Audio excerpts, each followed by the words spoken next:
Pak. Waalaikumsalam warahmatullahi wabarakatuh. Bagaimana kabarnya hari ini Pak? Baik, sehat, alhamdulillah.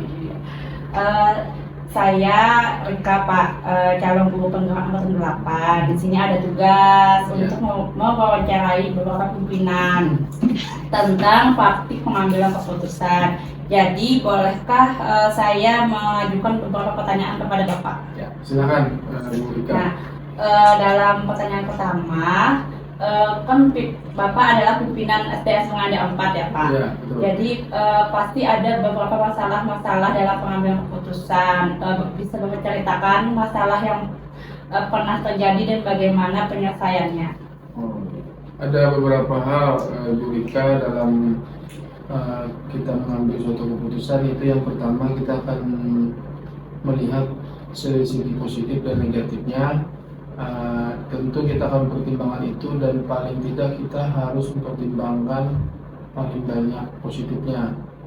Tentu kita tidak bisa banyak positifnya, karena pasti ada sesuatu keputusan yang kita ambil itu pasti ada negatif dan positif. Pasti ada yang disukai orang, pasti ada yang tidak disukai.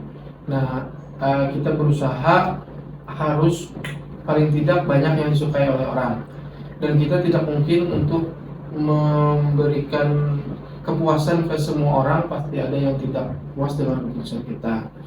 Nah, kalau yang kita alami, yang saya alami ini, mungkin ada beberapa hal, mungkin dalam contohnya dalam pengambilan keputusan, dalam memilih wali kelas, nah itu dalam memilih wali kelas itu memang kalau saya biasanya secara demokratis dulu, artinya siapa yang mau di kelas ini dan kelas itu.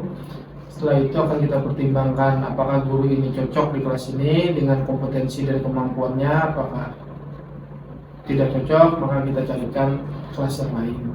Nah, itu mungkin salah satu contoh pengambilan keputusan, bahwa memang dalam satu organisasi kalau kita mengambil keputusan pasti ada yang tidak suka.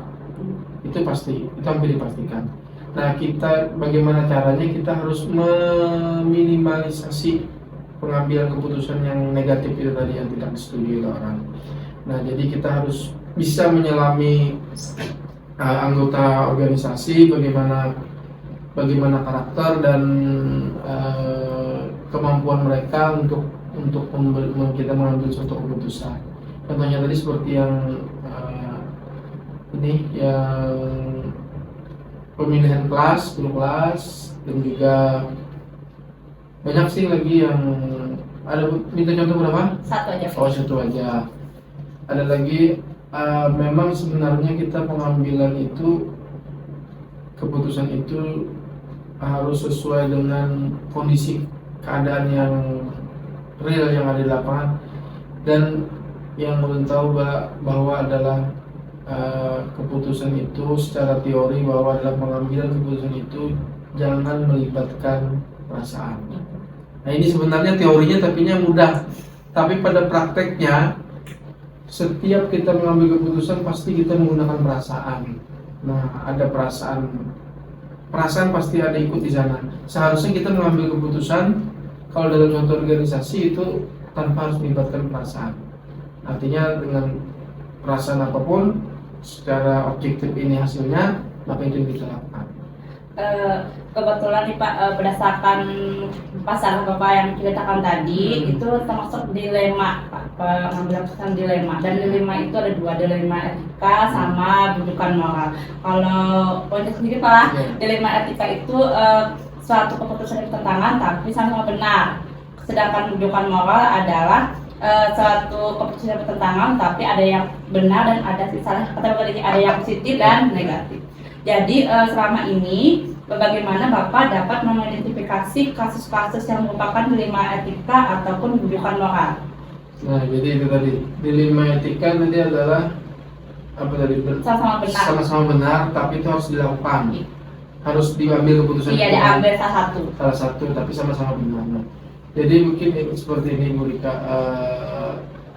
kembali lagi kita dalam pengambilan keputusan itu yang saya katakan tadi, bahwa paling tidak kalau tidak bisa menghilangkan perasaan, kita kurangi perasaan itu, perasaan tidak enak, perasaan seperti apapun. Nah ini kenapa? Karena tadi kalau yang Bukan makar. rujukan moral tadi yang sama-sama benar tadi, Bukan makar yang salahnya Pak, negatif. yang benar sama benar apa? Dari 5 etika. Nah, dilema etika tadi kita ambil keputusan itu, salah satu yang kita ambil keputusan itu, dan itu memang keputusan yang benar, tapi yang satunya pun juga benar kan, seperti itu. Nah, bagaimana yang kita timbang adalah, yang kita lihat adalah bagaimana untuk kebutuhan suatu organisasi. Memang dua-duanya ini benar, tapi kita harus ambil salah satu kan gitu. Nah, bagaimana kita yang memang kalau kita ambil keputusan satu ini memang itu yang dibutuhkan oleh organisasi, bukan yang tidak dibutuhkan. Nah, yang kedua, etika moral, rujukan moral itu yang salah satunya positif, satunya negatif. Nah, seperti yang menjelaskan pertama tadi, bahwa bagaimana kita melihat pengambilan keputusan itu, bahwa kita harus mengambil keputusan yang paling banyak positifnya untuk kemaslahatan kebersamaan itu. Yang negatifnya itu pasti ada, tidak mungkin tidak ada yang negatif. Nah, jadi bagaimana kita setelah kita ambil keputusan yang positif tadi, maka yang negatif tadi kita akan bangun mereka supaya untuk mengikuti keputusan yang kita ambil. Artinya jangan dijustifikasi bahwa mereka itu salah. Karena kalau kita menjustifikasi salah, karena pendidikan dengan orang dewasa itu akan bertentangan. Karena kalau orang yang disalahkan itu mereka akan down dan mereka akan menjaga jarak. Nah, bagaimana kita yang tadinya negatif itu akan kita bangun untuk mengikuti keputusan yang kita ambil tadi. Mungkin mereka tadi yang negatif tadi atau yang tidak mau tadi mungkin karena mereka belum tahu saja dengan keputusan yang kita ambil tadi. Itu. Ya, kemudian bagaimana Bapak menjalankan pengambilan keputusan sekolah Bapak, terutama untuk kasus-kasus tadi Pak, di mana ada kedua kepentingan yang sama-sama benar atau sama-sama mengandung nilai kebajikan. Nah, jadi pengambilan keputusan biasa yang ulun lakukan itu adalah yang pertama ulun akan menganalisa dulu kondisi yang akan diambil suatu permasalahan. Misalnya ada permasalahan A tadi, kita akan mengambil keputusan itu dan ada dua keputusan sama-sama benar, sama-sama benar dan salah dan benar. Kalau yang salah dan benar, ini ulun rasa pengambilan keputusan lebih mudah karena ada yang salah dan benar. Intinya kita akan menarik keputusan yang benar. Nah, yang lebih sulit ini adalah sama-sama benar, dan ini akan kita pilih salah satu. Nah, biasanya ulun adalah ulun akan analisanya yaitu ulun biasanya ada tim-tim kecil yang berhubungan dengan permasalahan itu, yang ada menangani permasalahan itu, kita panggil dan kita bicarakan, kita diskusikan. Inilah kegiatan yang kita ambil keputusan dan ini sama-sama benar.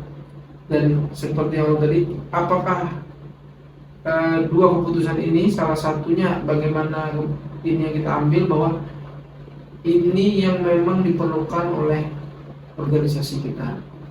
Intinya adalah suatu keputusan yang sangat diperlukan oleh organisasi. Jadi untuk langkah-langkahnya tadi selama ini bisa dibentuk yang kecil ya Pak? Ya, tim kecil. Oh, jadi setelah itu apa Pak? Prosedur dan langkah-langkah? Nah, jadi setelah kita bentuk tim kecil atau bagian-bagian koordinator atau bagian-bagian yang menangani itu, nah langkah selanjutnya kita minta masukan. Kita minta masukan dari yang tim kecil tadi, ada beberapa orang tadi, kita minta masukan pada mereka. Tentu keputusan akhir memang di pimpinan, pimpinan keputusan akhir. Kita bisa saja minta dengan tim kecil tadi saran-saran dan pendapatnya, dan juga tidak ada salahnya juga kita minta dengan beberapa dewan guru yang mengetahui permasalahan itu. Nah, baru kita ambil keputusan. Keputusan memang terakhirnya nanti di tangan pimpinan. Ya, dan juga ingatkan juga kalau kita sudah mengambil keputusan itu, harus segera kita lakukan, dan jangan kita rubah dulu keputusan itu sebelum kita evaluasi. Gitu. Jadi hal-hal apa saja yang selama ini Bapak anggap efektif dalam pengambilan keputusan pada kasus dilema etika? Hal-hal Yang dianggap efektif Pak selama dalam pengambilan kasus itu yang pengambilan ada tadi keputusan kan, dilema yang etika. benar-benar tadi. Iya. Nah, itu memang eh, hal-hal yang ingin diambil, yang kita lakukan itu seperti yang katakan tadi, kita berdiskusi dan juga paling tidak kita adalah ada dua, koordinasi dan komunikasi. Lalu meyakini bahwa dengan dua kegiatan itu semua kendala dan permasalahan akan selesai. Kita adakan komunikasi dan kita adakan koordinasi dan lalu kita ambil keputusan. Jadi diskusi dan komunikasi ya Pak. Jadi apakah Bapak memiliki sebuah jadwal tertentu dalam penyelesaian kasus dilema etika tadi, atau langsung memutuskan di tempat, atau memiliki sebuah jadwal untuk menyelesaikannya? Bentuk atau prosedur apa yang Bapak jalankan?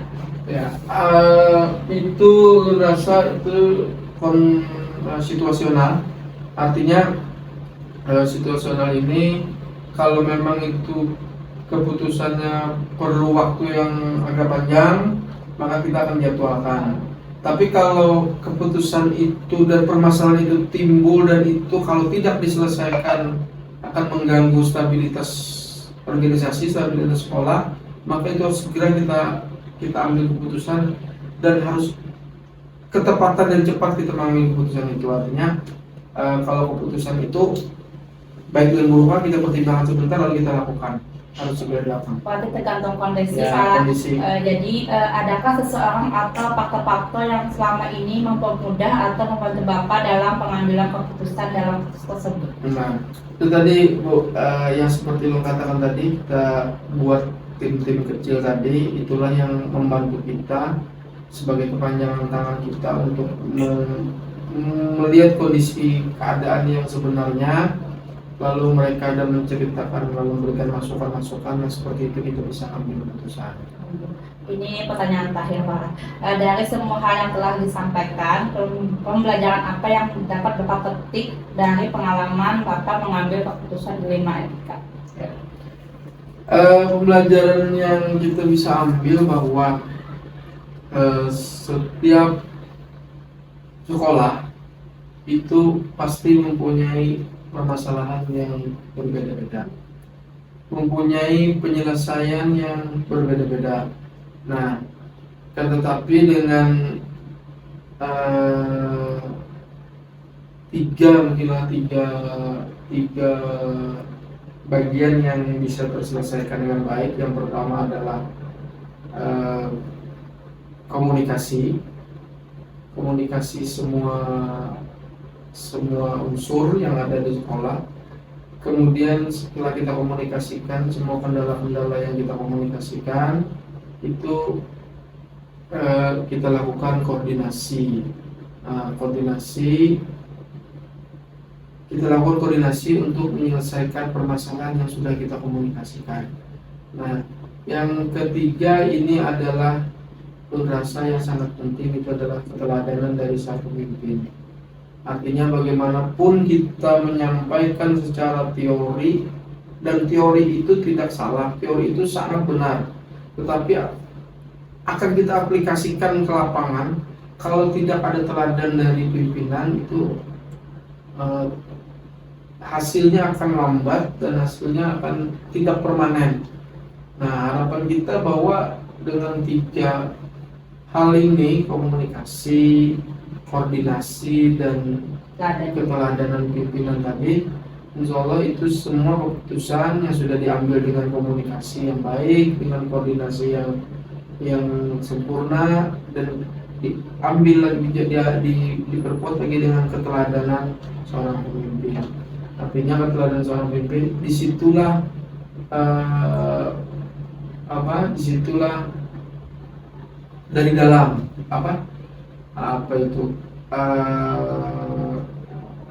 wibawanya dari dalam itu akan keluar. Artinya kita sebagai seorang pemimpin bukan berarti hanya menyampaikan teori. Kalau teori itu saya rasa semua teori itu benar dan tidak ada teori yang salah. Kalau salah di teori karena mungkin dibuat di buku kan. Jadi teori itu benar. Nah, bagaimana kita tinggal mengaplikasikan teori dengan keteladanan. Kalau toh kita menyampaikan seperti ini, misalnya harus mengajak ini, kita harus memberikan teladan kepada guru-guru kita. Nah, misalnya kita mengajak disiplin dengan guru-guru kita. Kita sendiri tidak disiplin, kadang-kadang mungkin tidak bisa. Apapun yang kita lakukan pasti di depan kita mereka bisa disiplin, tapi di belakang kita kada bisa disiplin karena kita tidak mencontohkan. Nah, kalau kita mencontohkan dan memberikan teladan dengan baik, artinya kita sudah berusaha. Nah, itu coba akan dilihat oleh guru-guru kita hal yang baik begitu. Banyak belajar saya dari pengalaman yang Bapak berikan, misalnya tadi komunikasi, koordinasi sama kerjaan dan pemimpin. Semoga saya dapat mempraktekannya di dalam pengambilan keputusan. Terima kasih Pak, sudah selesai wawancara kita hari ini. Sangat terima kasih atas pengalaman yang telah Bapak berikan. Ulun mohon pamit dulu dan minta maaf. Ulun ucapkan Assalamualaikum warahmatullahi wabarakatuh. Waalaikumsalam.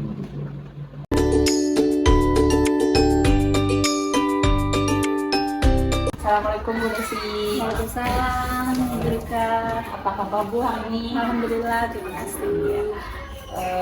Saya Rika Bu dari calon penggerak tempatan 8. Di sini ada tugas untuk mewawancarai beberapa pimpinan dalam tugas praktik pengambilan keputusan. Jadi bolehkah saya mewawancarai Ibu dan mengajukan beberapa pertanyaan Bu? Oh boleh, silakan. Untuk Ibu saat menjadi pimpinan SDN Sungai Jingga 1, pernahkah mengalami masalah terkait D5 Bu? Kalau ada silahkan ceritakan dan bagaimana Ibu penyelesaiannya. Dilema etika ya, dilema etika untuk seorang pemimpin itu pasti pernah mengalami dilema etika. Misalnya dalam mengambil keputusan yang dianggap keputusan itu sangat sulit sehingga makanya dibilang itu adalah dilema, karena keputusan itu sulit diambil, sama-sama diperlukan, sama-sama memiliki konsekuensi, namun seorang pemimpin itu sangat sulit untuk memutuskan harus keputusan yang bagaimana. Selama masalah itu, bagaimana Ibu dapat mengidentifikasi kasus-kasus yang merupakan dilema etika ataupun bujukan moral? Dilema etika dan bujukan moral ini sebetulnya bisa kita identifikasi dengan melihat cirinya dulu. Kalau dilema etika itu artinya seorang pemimpin itu harus memutuskan suatu keputusan yang sama-sama penting. Berbeda halnya dengan bujukan moral. Bila bujukan moral itu ada dorongan dari luar yang yang mengajak pimpinan itu untuk mengambil suatu keputusan. Selanjutnya Ibu, selama ini bagaimana Ibu menjalankan pengambilan keputusan di sekolah Ibu, terutama untuk kasus-kasus di mana ada kepentingan yang sama-sama benar atau sama-sama mengandung nilai kebajikan? Nah, sama-sama benar itu sama dengan dilema. Karena itu adalah dilema, sebuah dilema. Tentunya kita tidak mau sebagai seorang pemimpin itu mengambil keputusan yang sepihak. Jadi harus mendengarkan dulu bagaimana pendapat-pendapat dari bawahan kita, terutama yang terlibat dalam permasalahan tersebut. Langkah-langkah seperti apa atau prosedur yang biasa Ibu lakukan selama ini? Selama ini prosedur yang saya gunakan yaitu mengidentifikasi dulu. Misalnya kalau mengambil keputusan A, konsekuensinya seperti apa? Keputusan B, konsekuensinya seperti apa? Jadi memang sulit untuk dilema ini mengambil keputusan. Oleh karena itu harus melihat konsekuensinya itu apa. Hal-hal apa saja yang selama ini merupakan tantangan dalam pengambilan keputusan pada kasus-kasus dilema etika yang dihadapi? Tantangannya tentu saja tidak enak dengan pihak yang terlibat. Jadi apakah Ibu memiliki sebuah jadwal tertentu dalam sebuah penyelesaian kasus dilema etika ini, atau apakah Ibu langsung menyelesaikan di tempat atau memiliki sebuah jadwal untuk menyelesaikannya? Bentuk atau prosedur apa yang akan Ibu jalankan? Tentunya karena dilema itu tidak bisa langsung memutuskan. Ada prosedur seperti kita harus mewawancarai dulu, mengobservasi dulu masalahnya apa, kemudian menganalisis konsekuensinya seperti apa, baru bisa memutuskan.